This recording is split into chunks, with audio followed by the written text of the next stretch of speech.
Day 8, Radio Free Skaro, Fluid Links Advent Calendar. Rohit Mahajan, here's Rohit on Twitter, asks, do you hope to see another story take place entirely in the TARDIS? Is there an aspect of her that you'd like, her being the TARDIS, as you'd like to see explored? And why do most stories that take place in the TARDIS seem so unsatisfying? Goodness, that's a lot. That's a lot of. Well, that's a controversial statement. That is quite, yeah. Well, if you think of like Journey to the Center of the TARDIS, pretty unsatisfying despite the title and where Sure. it could have gone. Yeah, But there's more than just that for TARDIS shenanigans. Think of all the TARDIS scenes in Invasion of Time. I like those. Okay. yeah. It doesn't. You know what? I think of. Edge of Destruction. Castrovalva. I love Castrovalva. That's what I like about Castrovalva. I don't like all the Castrovalva stuff. I like the TARDIS stuff. I love the TARDIS stuff. God, that made such an impression on me as a kid. I loved the TARDIS. Yeah, bits same of here. Castro. Yeah. Same with Logopolis TARDIS nonsense.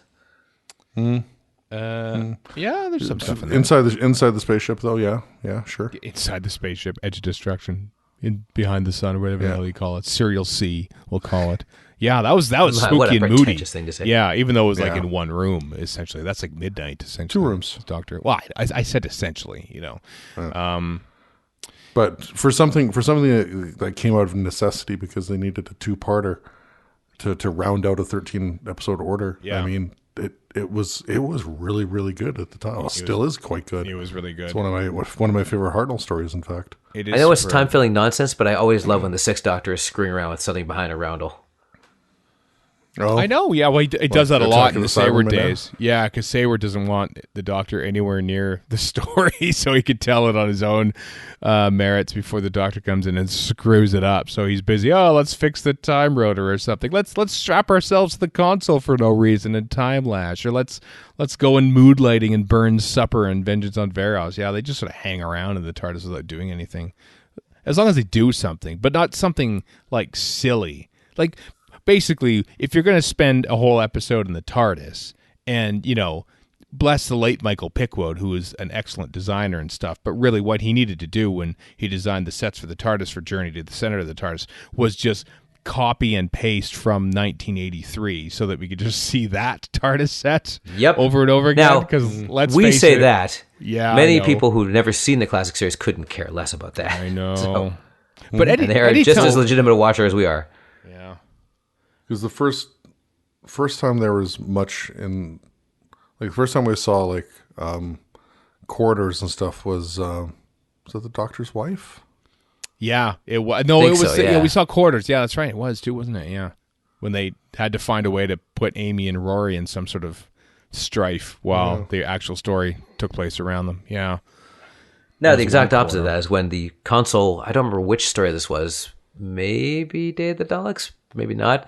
When he had the console out of the TARDIS itself, and yes, Inferno. That blew my mind. I'm like, how is this magic happening? Well, he had it out in Ambassadors and Day of the Daleks too, actually. It baffled me. Yeah, why do that? Why take it out? But the sequence Warren is thinking of is from Inferno. Yeah, yeah, probably. Yeah, why are they so unsatisfying then? Going back to this question, and what aspect of the TARDIS would you like to see explored? I wonder in an actual story. Not the core. They screwed that up. I'd love to see the secondary / Victorian console room. Don't motif. Don't set off taken, Warren. Don't set off Warren. Yeah. No. You take that motif and you take it further inside. Yeah. I almost think that the McGann TARDIS is very much an extension of that season 14 TARDIS set. You know, it just sort of has a similar motif. If you had to compare TARDIS sets to other TARDIS sets, sure, it will never be bettered ever. Period. End of story. As I scold you for going on about this particular variant, now I defend my particular variant. Yeah, exactly. So basically, you just need a maybe it's like an elevator thing. You're stuck in an elevator, and Doctor Who and the companion have to talk about their feelings. Doctor Who and the Master get stuck inside the TARDIS and have to talk about their feelings for 45 minutes. It's like the worst of any sitcom that's ever. There's a short trek that's very much like this. I'm not surprised. There's a short trek, but that's a good one because Spock. It is good. It is good. Spock and Number One are really good in that. Yeah, I agree. They are. There's also a Next Generation, isn't it? Like Picard is stuck in the lift with a bunch of kids or something. I can't remember which one it is. Yeah. Every TV show has someone is stuck in a lift. It's a bottle episode. It's a standard thing. Yeah. We had it midnight, I guess. Basically, you just need to set midnight in the TARDIS, and you have to run them in the TARDIS instead.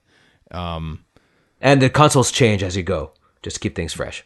Maybe you just keep going back in time through the history of the TARDIS, and then you could have a perfect opportunity to go into the secondary control room again. You know, we haven't heard much about the secondary control room where Idris is hanging out. Just hanging out. That would be dimensionally difficult, I think. Yes, it would. Because if she's the TARDIS and she's in the and then it's basically Logopolis all over again. I don't see a problem here. Would just remake Logopolis then, I guess. Sure. Some block transfer computation, that's all you need.